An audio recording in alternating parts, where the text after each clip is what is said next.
how did you feel? And, what was it kind of like being back and helping your team get a win?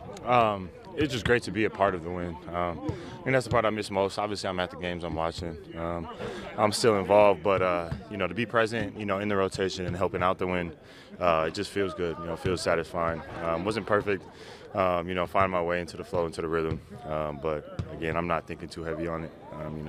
I was happy with my approach. I was happy with my intentions. It's just about sharpening everything up. So I felt good to be on the court. What were some of the takeaways that you guys can use from that game? Because it was a close one, very tight one, that you want to use moving forward going into tonight's game.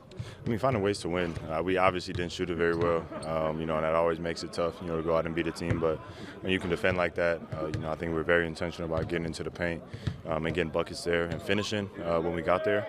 I think that really looked out for us, and then, like I said, down the stretch, third quarter and then all of the fourth, I thought we were really locked in defensively in our coverages and limiting them to one shot and cleaning up the glass and going to finish the game on that end of the ball. So I thought, we find a way to win. We'll shoot it better, on other nights, but, as long as you find a way to come out on top at the end of the night, that's what matters.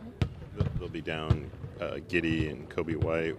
What's different about them without those two guys, and what remains the same? Without them, Trey gets a lot more usage, and then he's getting able to play some good basketball.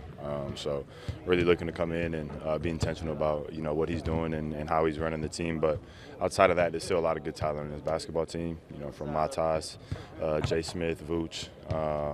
Every time we play Ayo, he has a good night. So, there's a lot of different guys that we have to stay keen on. But, knowing that those guys are out, just staying locked in with who we are and what we're doing in our process, regardless of who steps on the floor. And like I said, coming out to get a win. They're still NBA players all up and down the roster. So we got to come compete and finish the night off. You're a bit of a vibes guy. You closed out 2025 in the right fashion. How important would it be to open 2026 in the right fashion? Start the year off right and enter the year off right is always great. So absolutely looking to get a win. But like I said, just more importantly, it's our process and where we're going. So are we improving from last game and the things that we talked about, as players from then to tonight?